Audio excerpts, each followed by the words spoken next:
다음 전화 받아볼게요. 여보세요? 예, 예. 안녕하세요. 예, 네, 어머니 오늘 덥죠? 네. 혹시 오늘 연세가 어떻게 되실까요? 올해 만나고 69살이에요. 69살이요. 지금 후반이시고 네. 어디가 불편하신지 양혁재 원장님과 네. 한번 통화 나눠보세요. 허리가, 예. 네, 어머님. 허리가, 한 군데가, 네네. 옆에, 네네.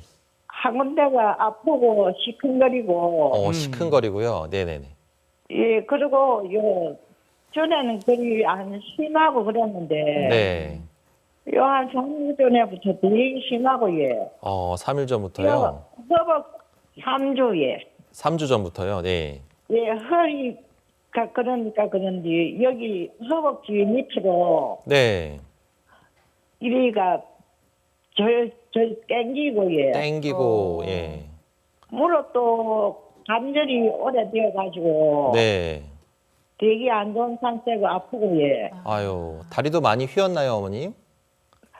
다리가 그렇게 휘지는 않았는데, 예. 네. 요 앞에 여기 시리고, 시리고. 요 발목도 시리고, 네. 아프고 그렇습니다. 아이고, 어머님 밤에 주무실 때는 좀 어떠세요, 좀? 밤에 눈이 잘 때는 진통제로 막 먹고 자고 이러거든요. 아이고, 그러시구나. 예. 어머니 근데 이제 약을 세게 먹으면 통증은 좀 조절될 수 있지만 너무 네. 그렇게 평생 그렇게 약을 먹다가는 또 위 다 버리고 속이 다 버릴 수가 있어서 예, 일단은 아무래도 그렇습니다. 근본적인 좀 더 제대로 된 치료를 받는 게 좋을 것 같습니다. 그래서 어머니 연세도 아직 60대 후반이시니까 아마 이 정도면 아마 관절염 이제 중간 단계를 넘어서서 좀 수술적인 치료가 필요하지 않을까 생각하는데 아까 예. 저희가 뭐 여러 가지 설명드렸던 뭐 줄기세포나 아니면 뭐 인공관절 중에서도 뭐 로봇을 통한 이렇게 스마트하게 이제 덜 위험하게 해서 하는 치료 방법들도 있으니까요. 너무 예. 치료받는 거에 대해서 겁내지 마시고 좀 치료받으러 이제 큰 병원을 가셔서 전문가 선생님 만나뵙고 상담 받아보시면 좋을 것 같아요. 네. 근데 여기는 온천이라 가지고 네. 별로 그리 뭐 누가 한 데가 없어가지고 네. 네. 나도 서울로 가서 하고 그랬더라고요. 네. 하여튼 뭐 좋은 병원들이 많이 있습니다. 그러니까 어머님 너무 걱정하지 마시고 요거는 치료 잘 받으면요. 어머니 여태까지 신경 썼던 허리 문제나 무릎 문제가 잘 치료받으면 또 언제 그랬냐는 듯이 아주 잘 지낼 수 있으니까 너무 걱정하지 마시고 한번 상담 받으러 오시면 좋을 것 같습니다. 예, 네, 예. 자 어머니 진통제 드시고 계시다 그러셨는데 이거는 네. 급한 불을 끄는 정도의 수준밖에 안 되니까요. 빨리 제대로 된 치료를 받으셔야 되는데 네. 주변에 찾아보시면 분명 전문 병원이 있을 겁니다. 네. 요새는 로봇 수술이라고 해서 뭐 안정성을 높인 수술법도 있다고 하니까요. 한번 네. 찾아보시고 잘 치료를 받으셨으면 좋겠습니다. 네.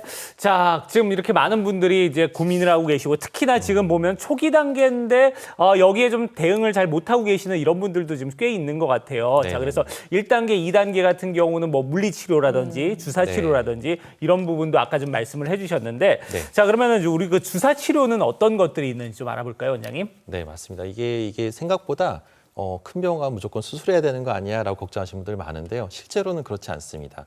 막상 진료를 보다 보면 대부분은 한 10명 중에 7, 8분은 막상 걱정했는데 이거 주사로 나을 수 있어요라고 얘기하면 너무 좋아하시거든요. 근데 그거를 안타깝게도 놓쳐서 너무 늦게 오시는 분들이 많으니까 그게 좀 안타깝더라고요. 근데 주사는 여러 가지 종류가 있습니다. 일반적으로 요즘에 가장 옛날에 많이 썼던 것들 중에 하나가 흔히들 말하는 뼈주사, 스테로이드 주사 같은 걸 통해서 통증을 조절을 많이 했었고요. 그 밖에도 뭐 연골사는 대부분이지 어머님도 아시다시피 다들 한 번씩은 맞아볼 수도 있습니다. 네. 하지만 최근에는 뭐 DNA 주사나 아니면 뭐 인대를 강화시키는 증식 주사를 통해서 이 관절염을 보존적으로 좀 더 강화시키면서 재생을 유도하는 방법들도 있으니까요. 여러 가지 주사 방법들이 있습니다. 네. 네. 저희도 뭐 막연하게 주사 치료라고만 알고 있었는데 굉장히 네. 다양한 종류가 있다는 걸 알게 됐고 저희가 전화 통화를 나눠보면 뼈 주사 맞아보신 분들이 굉장히 많더라고요. 맞아요. 네. 뼈 주사와 또 최근에 소개하고 있는 그런 증식 주사와의 차이점이 어떤 건지 궁금하거든요. 네. 그러니까 꼭 알아둬야 될 게 뼈주사는 통증을 빨리 완화시키는 효과는 있지만 근본적으로 스테로이드라는 것은 염증을 억제하고 통증을 가라앉히는 효과는 아주 극대화되어 있지만 실제로 근본적으로 재생을 유도하거나 세포가 파괴돼서 그러니까 손상되고 있는 거를 좋아지게 만드는 게 아니라 아예 그 자체를 없애버려니까 재생도 안 되고 아예 이제 더 좋아지지가 않습니다. 그래서 일시적으로는 통증을 잡지만 멀리 보면은 결과적으로는 무릎을 더 빨리 망가뜨리고 안 좋은 치료 방법 중에 하나라서 요즘에는 이런 치료를 잘 안 하는 추세고요. 네. 되도록이면 증식 주사나 이런 DNA 주사를 통해서 세포 재생을 고농도의 포도당이 들어가면서 1, 2주 간격으로 해서 여러 번 반복적으로 주사를 놓지만 이걸 통해서 근본적으로 세포에 염증을 유발했다가 가라앉히면서 이거에 대한 재생을 촉진시키는 효과가 있기 때문에 기간은 좀 길고 좀 힘들 수는 있지만 결과적으로는 우리 몸에는 더 좋은 치료 방법이라고 할 수 있겠습니다. 네. 자, 그러면 이 증식 주사 치료가 어떤 원리로 이제 우리 이 치료를 하게 되는 건지 그 원리부터 좀 살펴볼까요? 네. 주사의 원리는 기본적으로 고농도의 포도당이 손상된 염증이 일어나고 있는 조직에 들어가면서 통증을 유발하고 이때 있고 염증 반응이 일어나는 곳에 고농도의 포도당이 들어가면서 성장 인자를 유발하면서 끌어내게 되고 염증 반응을 일시적으로는 높였다가 바로 억제시키면서 그 기간을 단축시키는 효과가 있습니다.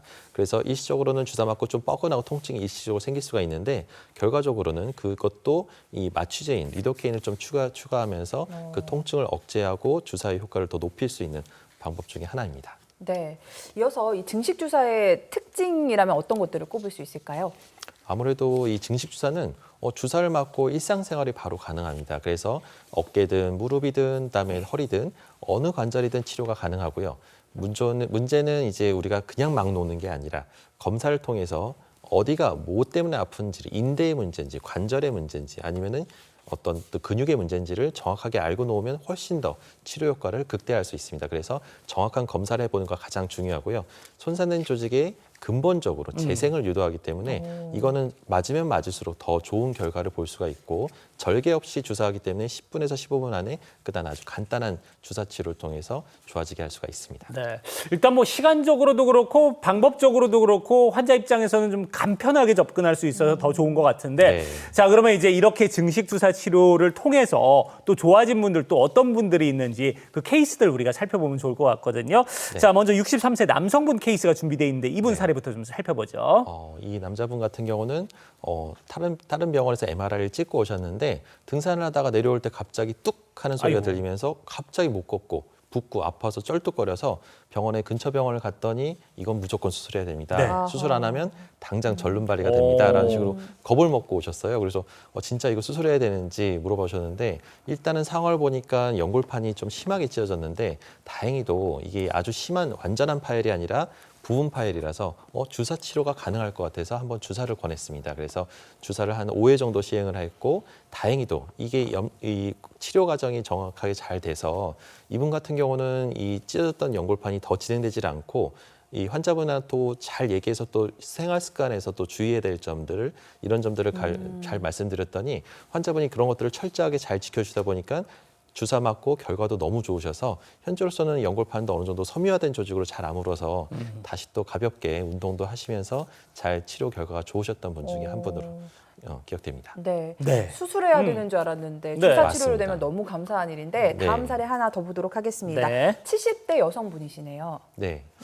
이분은 또 연세가 있으셔서 수술에 대한 두려움을 갖고 오셨는데 걸을 때마다 계단을 오르내리기가 힘들다. 계단을 내려갈 때 시큰거리고 통증이 심해지는데 연골주사를 맞았는데도 효과가 전혀 없어져서 오셨던 분 중에 한 분입니다. 그래서 연골주사를 맞았는데도 이전에는 효과가 있었지만 지금은 이제 효과가 없다고 그래서 한번 증식 주사를 한번 해보자라고 해서 주사 치료를 한 4번 정도 시행을 했는데요. 수술 치료받기 전에 그 왼쪽 사진을 보게 되면 움푹 파인 하얀색 그 구덩이가 있습니다. 근데 그런 연골이 조금 떨어져 나가려고 했던 부분들이 반복적으로 주사를 맞으면서 상처 조기적으로 아물면서 오른쪽 사진처럼 이제 치료를 4번 받고 났더니 결과적으로 거기가 살짝 좀 메꿔지면서 시린 거, 저린 증상들이 없어져서 아주 결과에 만족하셨던 분 중에 한 분으로 기억합니다. 네. 네. 나의 무릎 통증은 주사 치료로 가능할까 아니면 수술을 받아야 할까 많이들 궁금하실 것 같은데요. 그렇죠. 저희 쪽으로 프로그램 문의 주시면 됩니다.